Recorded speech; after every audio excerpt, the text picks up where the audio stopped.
আমার আল্লাহ বলে এই জমিনটা আমি পুরায়া তামা বানায়া দিব। এই জমিনের মধ্যে যত পানি আছে পানিগুলো আমি আল্লাহ পুরায়া ছাই বানায়া দিব। যেদিন কিচ্ছু বলতে কিচ্ছু থাকবে না, সেদিন থাকবে শুধু আমার আল্লাহ।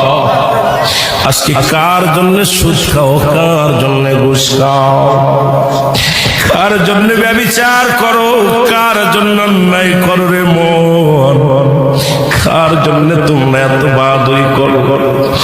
আরে আজকে একটা কথা বলতে গেলে কষ্ট হয়। এই জমিনটা আল্লাহ পুরায়া তামা বানায়া দিবে। এই জমিনের মাটিগুলো পুড়ে হবে তামা। এই জমিনের যত পানি আছে পানিগুলো পুড়ে হবে ছাই।